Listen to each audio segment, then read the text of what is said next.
Hey, welcome back to Pez Podcast. This is episode 10. Today I'm here with Steven Hooper, a junior high baseball coach and a junior high girls basketball coach here at Mid Valley. How are you doing today? I'm doing well, Pez. How are you doing? How was your Mother's Day? It was pretty good. How was your Mother's Day? Good, good, good. Yeah, I went out to lunch, got some lunch, went home, took a nap, and now I'm here. A little late, but Yeah, a little bit late. We're just starting here at 5:48. We were supposed to start at what, 5:30? yeah, 18 minutes, that's nothing. yeah. I don't got anything to do. Yeah, yeah. I really don't. So you're fine. So, going into like your coaching, you have any like future plans for coaching or like really anything that you have goals for in your coaching career? Yeah. So what am I gonna say? It's probably my 10th year coaching, 10th, 11th. They all kind of blend together here with baseball. 10 years coaching baseball at Mid Valley. I think my sixth or seventh coaching Yeah. baseball or basketball. Not really sure. Again, it's one of those weird things when you get a taste of running a program, whether it's junior high, JV, doesn't matter. Yeah, Like yeah. you kind of want to.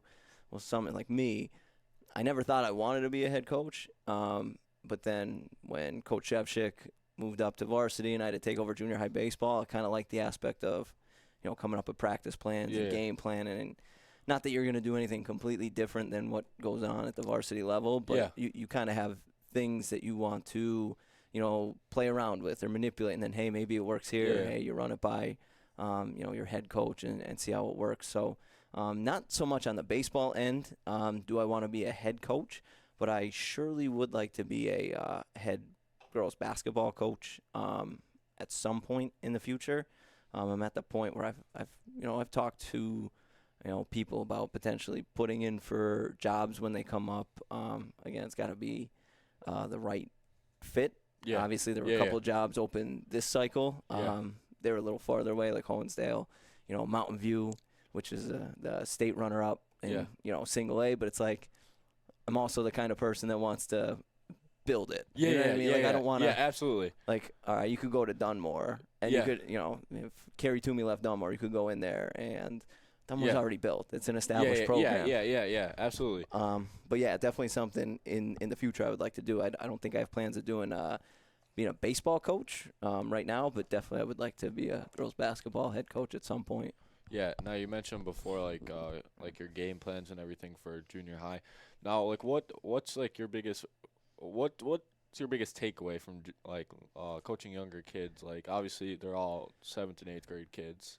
So it's a weird, like, it's as low as I'll go, I feel like, because they're at the point where they're 13 or 14 where they're starting to get it, but they're not a full-form, like, player, and you're never going to be. Like, you Yeah. still have things to work on when you're varsity, but you can start to kind of get into the X's and O's of things on the basketball court, but, like, it's still a lot of skill. Yeah, yeah, You know yeah. what I mean? Whereas, like, 12, 11, 10, Yeah. 9, it's just all skill. And Yeah. I love developing the skill, but at some point, I like the X's Yeah. and O's, like being able to do certain things and throwing it at them and then seeing if they can do it. Like, Yeah. that's half the battle. Like, I think this is complicated. I think you guys can get it. I want to see if I'm right. I want to see if, like, I want to challenge you. Can you do this certain concept? Yeah. And, let's see if you can do it. And Yeah, but yeah, I feel like the younger kids they're like junior high is a good level because they're at the point where, yes, they still need the ingrained fundamentals. They still need to, like, work on that, but you could slowly start to get the X's and O's, and it's more so on the basketball. Baseball, too, I mean, coming Yeah. from Little League, it is what it is. And you've played baseball yeah, growing yeah. up. Like, it's always someone's dad's yeah. coaching. Yeah. And there are a lot of dads that probably Yeah. play baseball, know baseball, but again, they know it on. And I don't want this to come out the wrong way. Like, sometimes you have dads that are just coaching because no one else wants to do it. You know what I mean? Yeah. It's just a different level. So you kind of have to teach them things that you think they should know, but you don't have to start from scratch. So, like, Yeah. junior high, like, that's the difference. And then you go to varsity and you don't really have to, like, the fundamentals, you ingrain them, but they Yeah. already kind of know them. But yeah, that's the difference between varsity and junior high, I guess, if that was what you were asking. Yeah, yeah. Well, I didn't really like. I didn't play junior high baseball, but like I played. I know like, you said you were little- going to 8th grade, and you never did. I was gonna come out for a practice. You just wanted to come, I but like just- mid-season, you're like, Yeah. oh, can I come to a practice? I'm like, Well, yeah, 'cause I was done with track at that point. I was just sitting there, and I was like, but we played Little League, and I'll tell you what, like, our Little League teams were good. Like, between Troop and us, 'cause at that time, we were still, like, split. So, like, a bunch of us played for Dixon City. So, like, me, Aaron, Lucas, Ian, who else? Jack, Saya. Like, we were all on one team. And then it was like Joey, Booza, who else was on that team? Spencer. Like they were all on one team, but we were all beating on teams like Archibald teams and all the teams in the surrounding area. So it was definitely cool to see. And then our 11 and 12 championship came down to us and Troop, and we lost at Oliphant to Troop, and it was so who was Troop? yeah. Who was? Okay. So it was Booza. Okay, so Booza, Joey, Yeah, those guys. Booza, Joey, those guys. I can't remember who else was on that team. I don't know. It was a pretty good game. What were you, outfield? Yeah, I was center field. Center field. Yeah. On a team with Aaron? Yeah, Come on. yeah. Aaron. Yeah, we Pitched a lot? Yeah, Aaron pitched a lot. Or played like second base. I forget. But I actually one time at practice, Coach Rishnak. Actually. Oh, and you had Yeah. Coach Rishnak. A crazy coaching staff. So we had Wait, he didn't even have. How did he end up no, coaching? because Nick was on our team as like an eight-year-old. he was 8 or 9 playing with 11, 12-year-olds. Makes sense. Because he was like they tried him in to play him like in the 9, 10 or whatever, and it just wasn't working out. They're like he's gonna kill somebody, so he just Right. jumped up and played with us. So our coaching staff was just nuts. So we had PJ Scanlon, Lou Cali, Dennis Rishnak, Big Lou. yeah, Lou legend, Matt Crimmy. Who else? Sean Zarowski. Like it was a crazy team. And you see, I mean, who knows? I never saw you. I did ask Abby, Aaron's sister, a couple of times. I'm like, is he any good? Before I knew who you were. Like, is he any Yeah. good? And she's like, no, he's terrible. I don't know I don't know if I told you that. I don't know if that's true. But again, that class, like your class, obviously, a bunch of talented. That was a loud crack. That can. A bunch of talented baseball players. Yeah. So again, your grade specifically gets me super excited about the future of Mid Valley baseball. I mean, good team so far this year, but I mean at this point, Jeremy started for us Friday on senior night. Joe started for us Friday. Yeah. Aaron's had to get out there a little bit. Booza swung the bat a couple, and then obviously you got all those other kids that are on the JV team. I don't think they've lost a game yet. So, again, your class is super talented. You could have been a part of that. I actually made the front page of the sports section. A big picture, like it was like this big, right on in the paper. Were you the subject, or were you like? No, I was the subject. I was sliding in the home plate on a kid from Wallenpaupack. His dad is the athletic director or superintendent at Del Val. JJ Blom, I think was his name. But I'm sliding in the home on him. Safe? Yeah, safe. All right, safe. all right. We ended up beating Wallenpaupack a lot that game. But yeah, Little League's a different experience. It's just like it's so fun, and it's just like you're so young. Did you play baseball when you were younger or no? I did. I played up until 8th grade. So with me, I feel like I did it. So when I was younger, you have do you have any other siblings or just your sister? No, I have a brother. I have an older brother. Okay, how old? 21. Okay, so he's 6 years older than you? Yeah. All right, so my brother's 3 years older than me. My brother, 100% the athlete. Yeah. So he was really, really good at baseball, and I think I kind of played just to. That's what my brother did, so that's kind of what I wanted.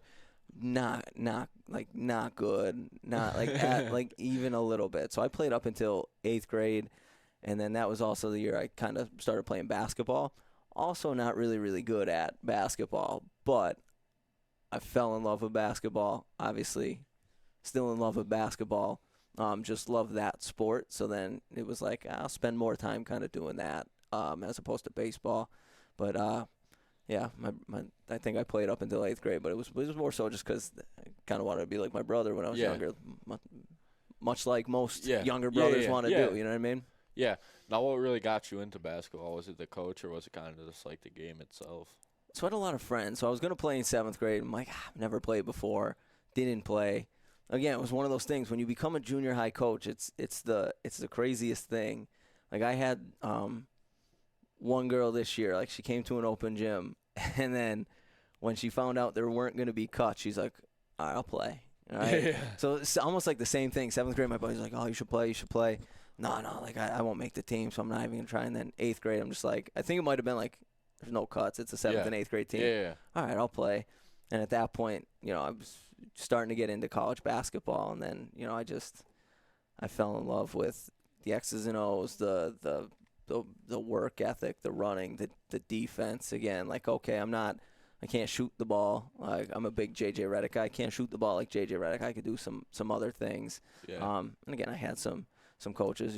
Have you ever had Mr. Elkowski as a teacher? Yeah. He was my first basketball Oh, coach. really? Fantastic. Like, he's just, so even-keeled. Just kind of sitting there with a smile on his face. Yeah, go do that. But, yeah, and then, again, just the work ethic aspect of it. When you get into varsity sports, kind of got me to stick around. Yeah. Yeah. No, I had my basketball. 7th grade year, I played basketball. I was more like a Dennis Rodman. Like I was a defensive specialist. Wasn't too good at offense. I actually So who would have been your coach? Galley? Mr. Galley? no, I had Shear. Shear was there at that point? So yeah, Shear was our coach for was like it Shear and Mr. Smalley? yeah. Shear was our coach for like ever. So we had Coach Janowski in 5th grade, and then we had Shear 6th, 7th, and 8th grade, and then finally everybody got moved up to varsity. So Shear was our coach for like 3 And years. he's still there. Yeah, and he's still there. Yeah. He's like me for baseball, 7th, 8th, and then you see me for the next 4 years. Yeah, yeah.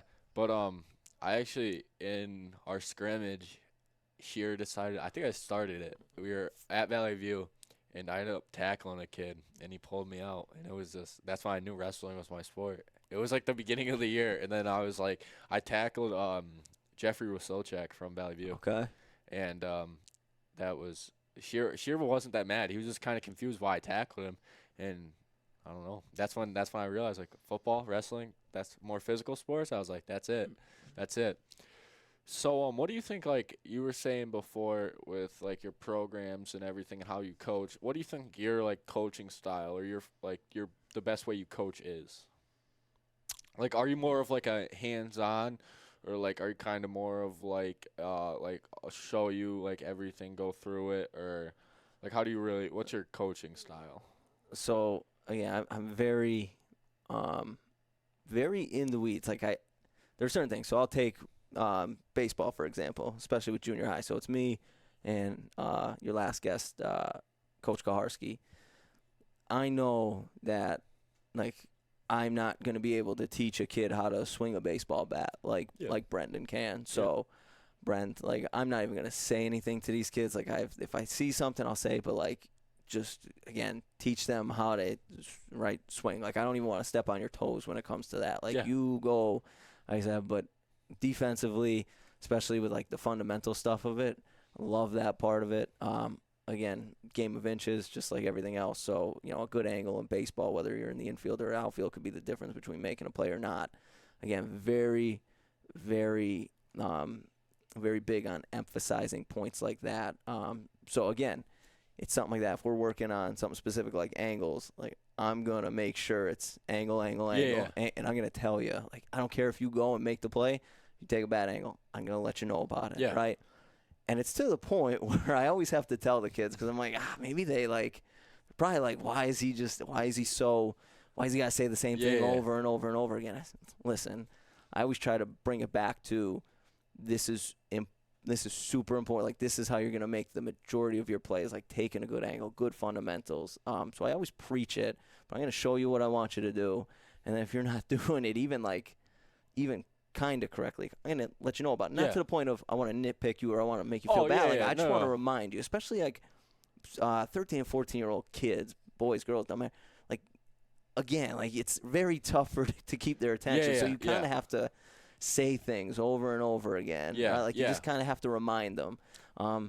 I try to do my best not to remind them in like almost like a yelling manner, but Yeah, yeah. sometimes it gets to that point because there's sometimes where it gets a little frustrating. But Yeah. again, I'm very big on fundamentals. I'm going to preach them. I'm going to show you what I want. And then, again, there are times where I say, listen, go be a baseball player.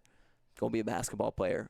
Go make plays. Yeah. You know what to do. Like, I'm not going to get mad at you. Just go be you. Yeah, and you I know? think the biggest thing with that at that point is kind of like reminding them. I think a lot of people forget that like junior high is strictly just to get your players ready to get up on varsity, develop them as players, and then get them ready for varsity. Where a lot of people are very worried about like winning and stuff. Where sometimes it comes down to it's even if you lose the game, okay, if this person had a standout game and they really developed as a player, I think that's a very important thing that parents and sometimes coaches forget.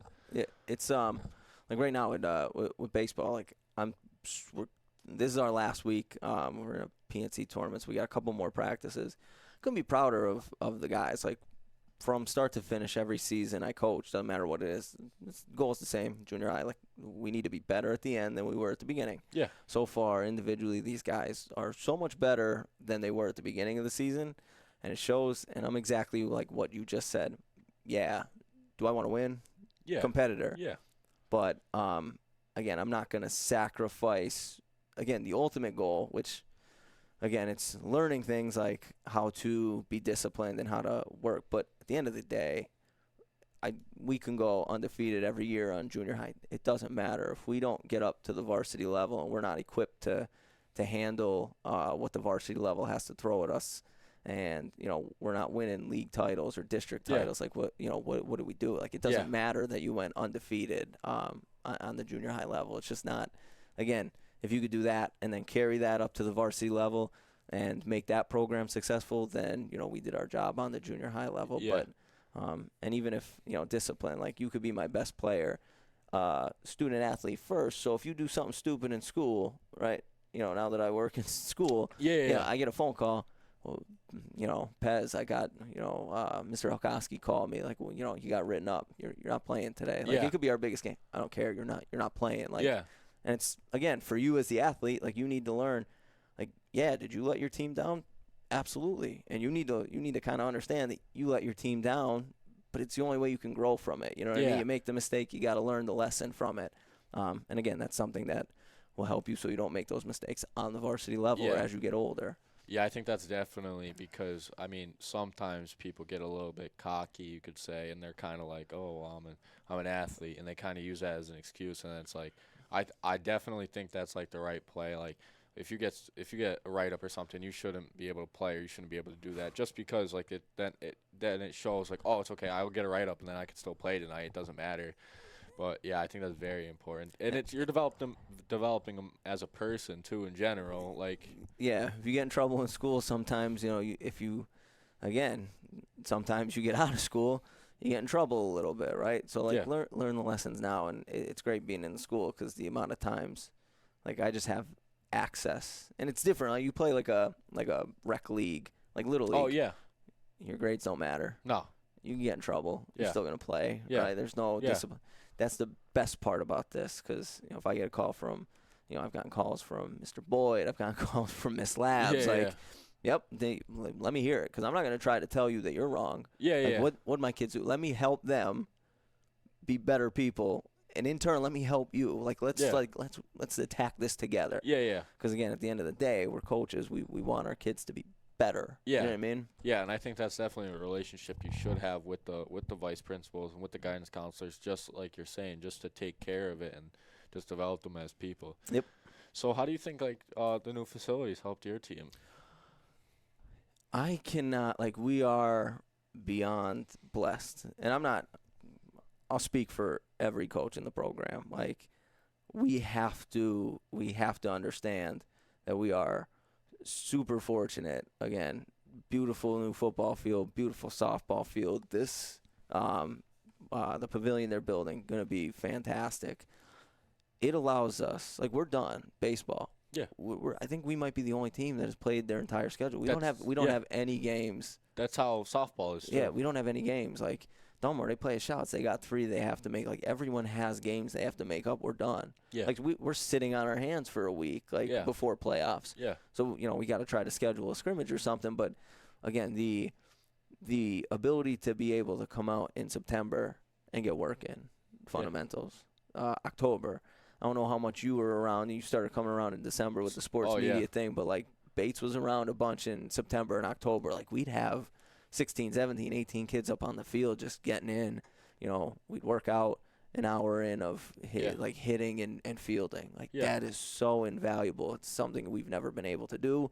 Being able to just get outside when it's raining. Yeah. Something we've never been able to do. Like, normally first 3 weeks we're stuck in the gym. That wasn't the case. Like, we might have had less than 10 gym practices all year this year. Like, we knocked that out in the first 2 weeks normally. So, it's beyond, it's fantastic. They're great. Can't thank, the administrators, Mr. Villano, Tom, like they do such a great job, and everything's so well kept.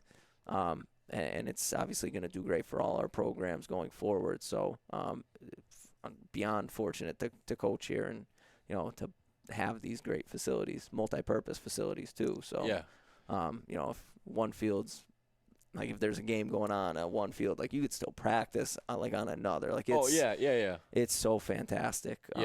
And again, it's obviously softball doesn't need to get put on the map. They're pretty good. It's going to be a benefit to, like, programs that are trying to reach a certain level, like football, like baseball. You know what I mean? Just to be able to be out there. Yeah, and then get more work and everything. You don't have to worry about the field's too muddy to work or something.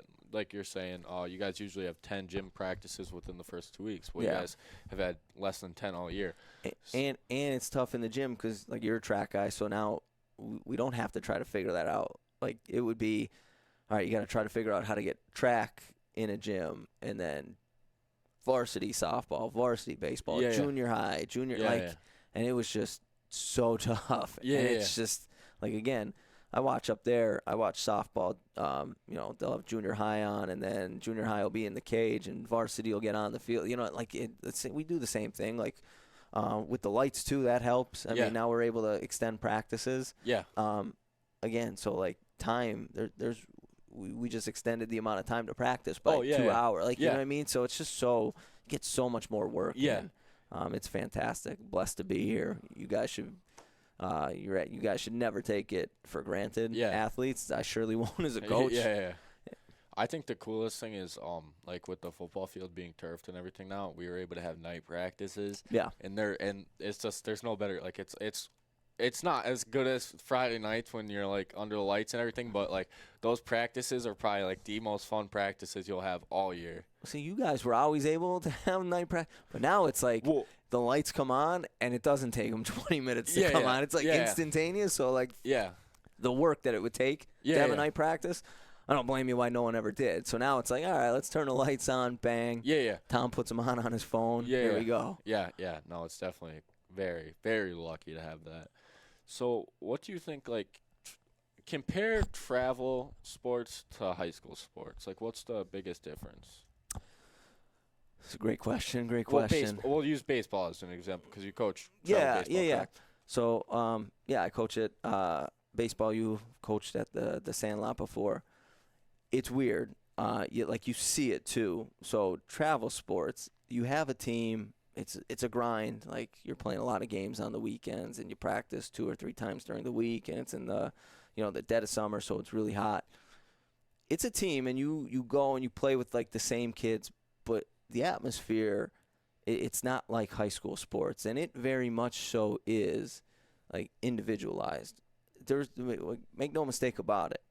If you play a travel sport, whether it's basketball or baseball, you are trying to, or you should be, if you're going to play one of those sports, you should be using it as a vehicle to try to get in front of college coaches. Right? So just because that is the point of travel athletics, when you get to, like, 13, 14, 15, 16, 17, it is, like, a more selfish kind of atmosphere, I guess. Like, if we go and we play a travel tournament and we lose, like, it sucks. You want to win these tournaments, but doesn't sting. You know what I mean? You're going to forget about it.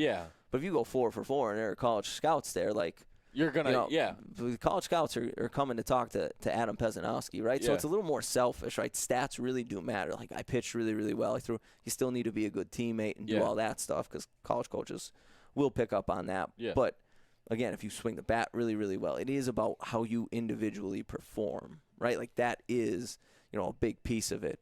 Whereas, like, we'll have some travel guys, and, again, it's just a different mindset because here there aren't college coaches. Like, I No. think in 10 years I've seen one college coach come here, and I think it was Coach Mike Guy who owns Baseball U, and I think he was just coming because it was us versus Lakeland, and both the coaching staffs coach for him at Baseball U. Yeah. Like, I don't think he was coming here to look at Yeah. anyone.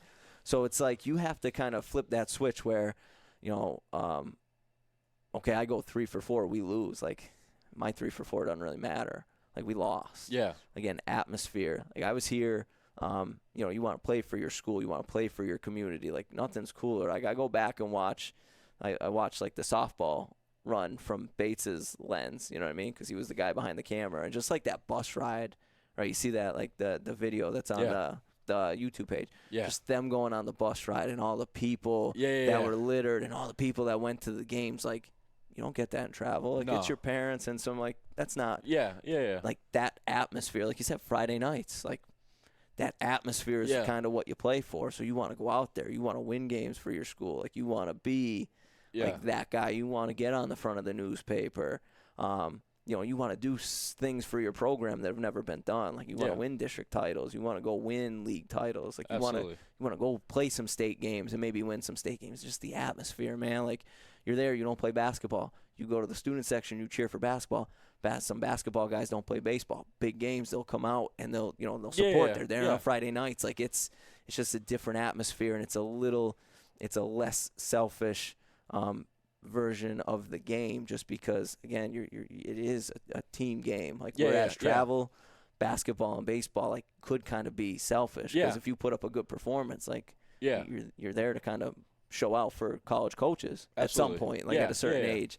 So it's just different in that terms. And again, it's like a mental switch that some guys need to make when they go from playing like their travel ball to when they come to school ball.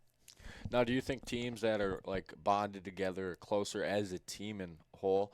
Because I know like some teams, it's just like a school team and they're all just together on travel. So now, do you think those guys are like? Do you think that helps them, or do you think it's more of like it doesn't really matter if you're bonded as a team? It's more of like who has the better players, the more skill level.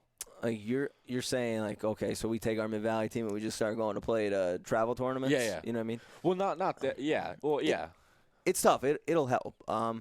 At some point, like if you're 16, if you take all one, it's age groups. So you'd have to take all 15-year-olds, 16-year-olds, or whatever. So obviously at that point, you could pull a kid from Papak, or you have a kid from North Pocono. So you might have the best kid from North Pocono, the second best kid from Wallen Papak. A little different than getting 9 kids all from the same community. But playing with kids and knowing, I know what you do, you know what I do well, like that, that stuff cannot be learned in, a couple weekends. So that does help, but at some point, just, talent does kind of play a role in it. So, when you have kids from all over the place, and again, it is fun. Like, I never thought I'd coach anyone but Mid Valley kids.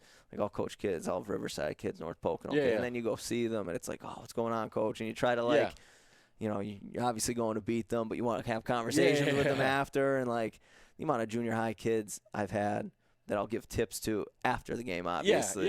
Change your looks to second. But the original question is, I think being bonded as a team obviously helps. That's the goal. Obviously, those are the teams that kind of do well in playoffs when you get to high school sports.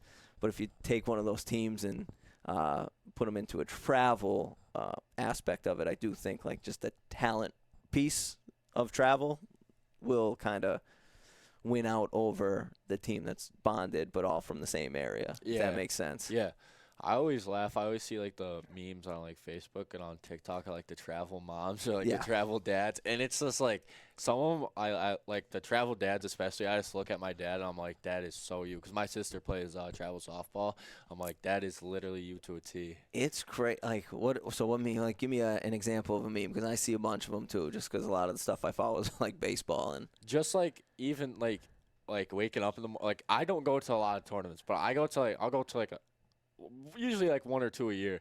it's But being a like good brother. yeah, yeah, just waking up in the morning and then like he's like packing the car and they're like talking about like how he's like, okay, we're going to Dunkin' now, let's go, start Yeah. getting in the car and stuff, and it's just like so accurate and it's just so funny. You get a routine. You get a routine. Yeah. I'm always hitting McDonald's before I hit the road getting a coffee. Yeah, you know what yeah, I mean? yeah. It's the same. It is. I thought you meant like memes. Like it's crazy too. Travel sports because I think when you get into travel sports, like you're paying for it. Oh yeah, yeah, So yeah.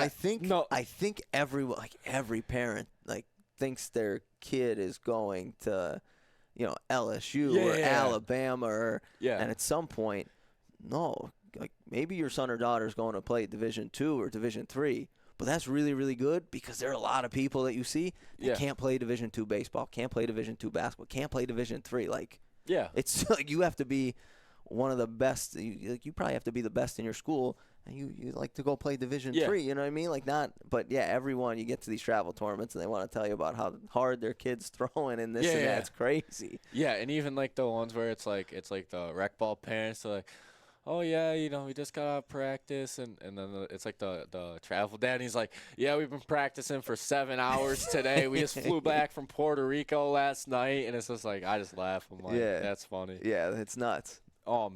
So what was your biggest reasoning for like coming back and coaching at Mid Valley? Because obviously you're alum and everything. Was there really a reason, or you just kind of always kind of had that vision of coming back? Yeah, I mean, I don't know how, like you would feel about it, but when you spend 13 years of your life, like I had a good high school, a lot of good friends here, had good times in Mid Valley. Again, had some good coaches. It's one of those things where I'm like forever bonded with Mid Valley. Yeah. Again, you can't do something for 13 years between kindergarten and then 12 years of school. Like you Yeah. can't do something and not, especially if you had a good experience. So when I got into coaching, I always wanted to come back here. It wasn't like it wouldn't be the same going to Riverside or Lakeland or Yeah. one of those schools like Yeah. that. And I was gung ho. Like when I started coaching, I was probably 23. It was I'm only gonna coach in Mid Valley. Like Yeah. we're gonna take Mid Valley like to the top. Yeah. Then you start coaching travel, and then it's like, oh man, I got this kid from Riverside and these kids, and they're good kids. And now it's Yeah. like I'm coaching kids from other schools. Like I would only give them like when I was younger, I'd only give my time to Mid Valley. Like, Yeah, I want to yeah. give back to Mid Valley. Yeah. And then you start coaching other kids. Now it's like, oh yeah, I'd go coach somewhere else. You know Yeah, what I mean? yeah, Like it's the same. But again, I had a really really good experience here. Love the school again, and I'm in the community. Like I know some of the bad stuff that gets said about Mid Valley. Like I know some students going around like, oh, it's like I had nothing but great experiences here. Had great teachers. Again, a lot of teachers that impacted me. Again, a lot of coaches that had an impact on me. So it was only right that I was going to come back here to coach. And Coach Kropa gave me the opportunity, and then Coach Buck gave me the opportunity in basketball, and hopefully I'm here for a long while now. But we'll see how that Yeah. goes. Now you were talking about impactful teachers, so I've been asking the past few guests about this. Who do you think your most influential teacher was to you? So, do you know Mr. Dempsey? No, nah. I think he left before in my 7th grade year. It might have been before that. I've heard of him. Well, yeah. So he only taught like one class, but it was like sports psych. I think Mr. Cass teaches it now. Yeah. Again, some of the stories he would tell, he was just a good guy. Like again, I know Coach Abda occasionally brings him in to talk to the team. Coach Mazak used to do that too. Like that was my coach. And again, it's just you have those people that just have like a presence. Like you can't explain it, right? Good guy, just has a presence. And he had such a presence, and he was so approachable. You talk to him about anything. He had great stories. Like, again, he's just a good dude. And then there was another one. He passed away a couple years after high school, but my math teacher, Mr. Kashmarek, he was a big math guy. AP, like I'm pretty sure my average was like a 105. He was so like mean, right? But I think he was just so stern, like loved math. Again, it's like anything else you do. Like if you're goofing around in his class, like you're disrespecting what he loves. You know what I mean? I got that. So I'm like, man, he's so misunderstood, but he was such a great teacher. So again, like probably those two would be my biggest. I don't think any of the teachers that I had still work here. Like I don't think. And I haven't been out that long. It's only 15 years is pretty long, right? You've been out of high school 15 years? Yeah. Oh, I thought you were younger than that. I'm not even gonna lie. That's disrespectful, Pez. Yeah. Oof, I'm sorry, but I thought Class of 09. you got out of high school the year I was born. And a boy. Let's go. Good year. That's what I'm saying. That was a great year. So I have a question that I'm pretty sure the entire freshman class is wondering right now. OWE. What is it? The OWE? Yeah. I can't even tell you what the name. I think it was the Elephant Wrestling Entertainment. Oh, it was this big. What grade were you in when this? Were you like? Ninth grade. Oh yeah. So, are you familiar with the videos? Yeah, the videos. Do you guys? That's still a thing. You guys go back. And yeah, like in the pictures, every like few months, the pictures will like circulate. Especially, there's one of I think it's you and Mr. Dabney. Actually, I was watching a video and Mr. Dabney was driving today. He was driving a car and I didn't listen to the video. I just saw the video. I just kept scrolling and it was on the OWE. But like, how did you get roped into that? Like, how did this whole thing like start? Okay, so some of your favorite teachers here and their brothers, we used to play in a softball league, a slow pitch softball league on Thursday nights. You know, when you get to a certain point, you find different ways to entertain yourself. And, you know, maybe it was just Mr. Bohr and Steve Galley, you know, wrestling and doing fake wrestling. And then it evolved into, you know, Mr. Galley got into it, Bob, and, you know, Mr. Kaz's brother. And it was just literally it started as something to entertain ourselves. And then at that point, whatever class, freshman class, like the amount of times Bob Galley would be like, yeah, so-and-so thought my car really blew up. Like, ask me how I got my car back so fast. Like, they saw it blow up in a video. Like, you know what I mean? Like, just stuff like that. Yeah. So we, at that point, because a lot of them were teachers, it was Mr. Dabney and Mr. Bohr and, you know, Mr. Galley and Mr. Kaz. And, like, people, like, kids would ask about the OW. So we just kind of kept it going. Yeah. You know what I mean? And it was pretty much to entertain ourselves. But at some point, it came to the it just came to, let's entertain the high school kids that are talking about it in Mr. Bohr's class, or or asking Mr. Bohr who the masked man is and stuff like that. And I mean, we lost to them, but I was happy to see that someone brought an OWE volleyball team out, and you know, Mr. Dabney and Mr. Bohr were the coaches of it. Yeah. So I know Mr. Bohr. I know you listen to this. I don't know if Mr. Does he really? I he think better. So. He does. I think so because he's asked me about it a few times. But I know you listen to this. You could send this to Mr. Dabney. Bring back OWE, please. We're a lot older now. Yeah, but we just need it. Like or. Do you ever see the picture? You should go back. It'll be a good one. You should show it to him tomorrow. Do you have Mr. Bohr in class? Yeah. There is It all culminated with this big SummerSlam event, which is an actual WWE event. Yeah. And we had this party, and we put on matches and such. But there is a picture. At the time, Mr. Bohr grew out a Fu Manchu, like a full-blown Fu Manchu. And he had like a shirt, like a cut-off shirt that said BWO, and he's just standing there. It's on the page. Go find that picture. Bring that up. Oh, God. Good times. Good times. Or here's another proposal. You guys just start the second generation of OWE. Like, you guys, like, you guys got to hand it down to somebody, whether it's the graduating class or you could keep it in high school. It could be like, Coach Kaharski and those guys. They're Yeah. like 20. They play slow pitch softball now, so maybe they can kind of just take it on. Kaharski's a coach here, so he's in the Mid Valley. We always thought about too, like having seeing if we can rig it where we can do a halftime show or get a ring in the gym. We talked about that. We asked Tom how feasible that would be, years ago, back when we were doing it. Could we get a ring? Because Steve Galley was a football coach at the time here with Coach Rebar, and we're like, could we get a ring in the gym and maybe sell tickets as some sort of fundraiser? These kids would eat it up. Yeah. Never came to fruition. Tom was on board, but I think it was one of those it's a pretty dumb idea. I'm gonna entertain it for a little bit, but no, you're not putting a ring in our gym. Yeah. Oh, that'd be great. I think. How old is OWE? What year did you guys start it? Probably 15 or 16. 10-year anniversary. We have the wrestling mat. That's a good idea. You should pitch that one to Mr. Dabney. He is the only OWE Hall of Famer.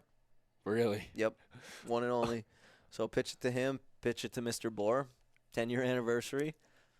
2025, I think. Yep. Okay, that's gonna be an. That should be your mission. By at least if we don't get a 10-year, we'll get a 15-year. I'll make sure it happens by the end of high school. You could. But that's all right. 15, but by the end of high school, that's not 15. That'd be 12. You have 3 more years. It's not even a 10-year. Oh, dang! Yeah, I forgot about that. Math isn't. Who's your math teacher? Mrs. Abda. Oh, jeez. Okay. I'm actually good at quick multiplication. I'm great at that. But no, you could send emails to superintendents about getting out of school early. You could figure this out. Okay, that was a one-time situation. Did we tell us on the podcast already or no? I think one of the the second episode. Yeah. Okay, so if you guys want to hear about how I emailed the superintendent, go back to episode 2. Mr. Sheehan, very great guy. I thought you were gonna pitch him to come on. Oh. Have you ever emailed him about coming on your podcast? I think I'm gonna stay away from emailing him for a little bit. Give it a little bit of time. Okay. But we'll circle back around eventually. Okay, so we're gonna end it there. Thank you very much for coming on. This was episode 10 of Pez Podcast. The first 3-time guest. Yeah, 3-time guest right here, Stephen Hooper. 30% of the episodes. Yeah. It's fun. Appreciate you having me, bub. Yeah. Okay, thank you guys for watching. This is Pez Podcast, episode 10 with Stephen Hooper.